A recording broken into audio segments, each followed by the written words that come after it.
Hello दोस्तों, अभी हाल ही में द कॉन्ज्यूरिंग 3 मूवी रिलीज हुई है जिसका टाइटल है the devil made me do it. इस फिल्म को डायरेक्ट किया है माइकल जॉर्वेज ने। आपको ये बता दें कि ये फिल्म भी अमेरिका के मशहूर पैरानॉर्मल एक्सपर्ट्स एड वॉरेन और लॉरेन वॉरेन के ही एक केस पर आधारित है, जो कि आर्नी जॉनसन और ग्लैडजेल फैमिली के साथ हुई एक सच्ची घटना है। ये कहानी आर्नी सेन जॉनसन के जीवन से संबंधित एक रियल घटना पर आधारित है, जिसने 16 फरवरी 1981 को अपने ही मकान मालिक एलेन वुनो को मार डाला था। ऐसे सुनने में तो बस यह एक मर्डर केस लगता है, लेकिन ऐसा है नहीं। ये केस अमेरिका का पहला ऐसा केस था जिसमें कत्ल करने वाले का कहना था कि ये कत्ल उसने एक शैतान के कहने पर मजबूरी में किया है। अब चूंकि ये सब उससे एक शैतान ने करवाया है, इसलिए वो निर्दोष है। यही कारण है कि इस केस को the devil made me do it कहा गया।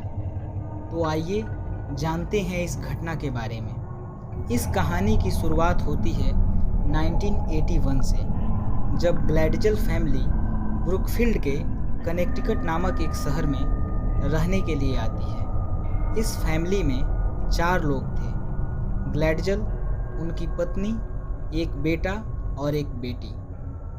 नए घर में शिफ्ट होने के कुछ ही दिनों बाद इस घर के सबसे छोटे बेटे डेविड ग्लैडजेल को, जिसकी उम्र महज 11 साल थी, उसे अपने कमरे में किसी और के होने का एहसास होने लगा। उसने अपने घर वालों को इसके बारे में बताया, मगर उन्हें लगा कि शायद नए घर में शिफ्ट होने की वजह से उसे ऐसा महसूस हो रहा है, और उन्होंने इस ओर ध्यान नहीं दिया। एक रात डेविड अपने कमरे में सो रहा था। अचानक उसकी नींद खुली तो उसने देखा कि एक डरावना सा बुढ़ा आदमी उसके कमरे में कुर्सी पर बैठा है। उसे देखकर डेविड डर गया और जोर जोर से चिल्लाने लगा। उसके चीखने की आवाज़ सुनकर परिवार के बाकी लोग भी जग गए और दौड़कर डेविड के कमरे में पहुंचे। वहां पहुंचकर उन्होंने देखा कि डेविड अपने बिस्तर पर दुबक कर बैठा है और डर के मारे कांप रहा है। जब घर के लोगों ने उससे पूछा कि क्या हुआ है, तो उसने बताया कि अभी अभी उसने कमरे में एक डरावने से इंसान को देखा है। लोगों ने कमरे की छानबीन की, मगर कमरे में और कोई नहीं था। अंत में सबने ये कहकर डेविड को सोने के लिए बोल दिया कि उसने कोई बुरा सपना देखा है। इस घटना के बाद अब वो बूढ़ा आदमी डेविड को रात की बजाय दिन में भी दिखाई देने लगा। इन सभी बढ़ती घटनाओं के कारण डेविड अब डरा सहमा सा रहने लगा। उसने धीरे धीरे घर वालों से बात करना भी बंद कर दिया, मगर घर वालों को अभी भी यही लग रहा था कि शायद नए घर में शिफ्ट होने की वजह से डेविड ऐसा कर रहा है। धीरे धीरे डेविड की तबीयत बिगड़ने लगी। वो बीमार रहने लगा। परिवार वालों ने डॉक्टर को भी दिखाया, लेकिन उससे कोई फ़ायदा नहीं हुआ। डेविड के पिता ने पास के ही एक चर्च से एक प्रीस्ट को बुलाया, जिसने आकर घर की शुद्धि की, लेकिन उससे मामला और भी ज़्यादा बिगड़ गया। डेविड अब हर रोज़ अलग अलग तरह की आवाज़ों में चीखने लगा। दिन प्रतिदिन डेविड का बिहेवियर बदलता जा रहा था। जब परिवार वालों ने उससे पूछा तो उसने बताया कि वो बूढ़ा आदमी हर रोज़ उसके कमरे में आता है और हमेशा उसके साथ ही रहता है। उसने ये भी बताया कि पहले तो उसे केवल वो बूढ़ा आदमी ही दिखाई देता था, लेकिन अब और भी बहुत सी डरावनी आकृतियाँ उसे दिखाई देती रहती हैं। डेविड ने बताया कि वो सब उसे जान से मारने की धमकी देते हैं। डेविड की बिगड़ती हालत को देखकर उसकी बड़ी बहन डेवी ने अपने बॉयफ्रेंड आर्नी जॉनसन को उसके केयर के लिए अपने घर बुलाया, मगर इससे कोई फर्क नहीं पड़ा। अब तो डेविड के शरीर पर खरोच के निशान मिलने लगे। अंत में परिवार वालों ने एड और लॉरेन को संपर्क किया।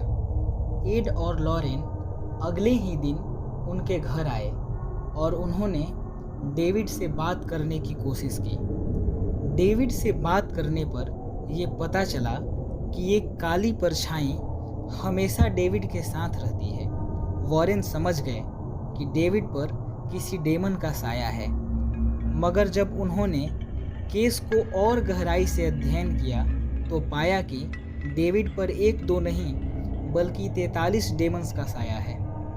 वॉरेन्स ने और देर ना करते हुए पास के ही एक चर्च से 4 प्रीस्ट को बुलवाया और डेविड पर एग्जॉर्सिज्म की प्रक्रिया को शुरू किया गया। टोटल 3 बार डेविड पर एग्जॉर्सिज्म किया गया। डेविड पर जब एग्जॉर्सिज्म किया जा रहा था तब वो दर्द से तड़प रहा था।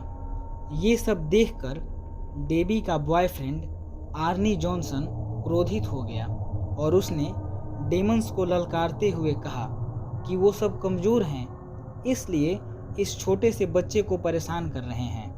अगर उनमें शक्ति है तो वो उसे पजेस करके दिखाएं।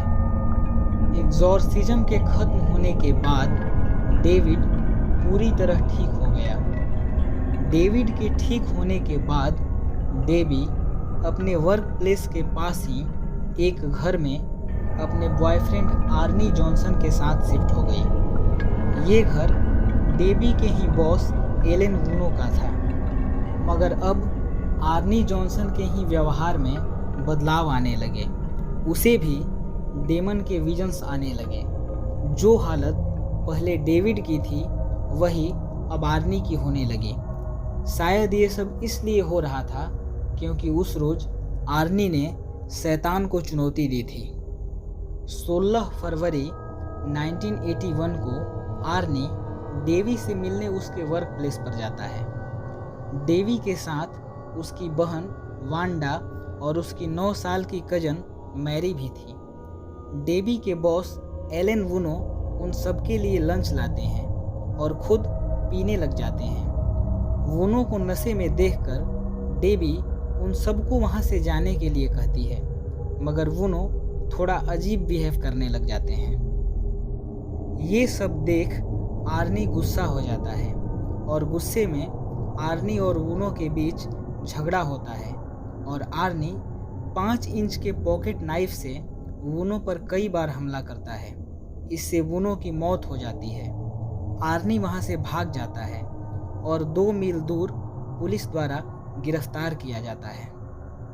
ये केस ब्रुकफील्ड कनेक्टिकट का पहला मर्डर केस था।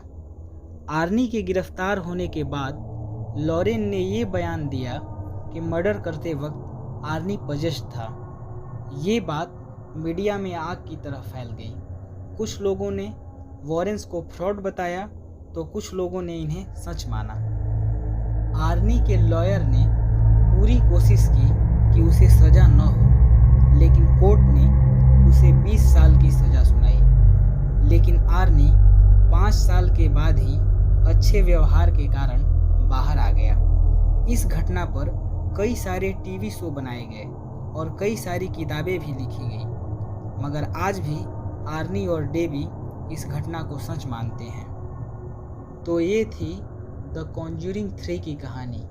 अगर आपको कहानी अच्छी लगी तो वीडियो को लाइक और शेयर करें और इसी तरह की कहानियों को सुनने के लिए हमारे चैनल को सब्सक्राइब करें। धन्यवाद।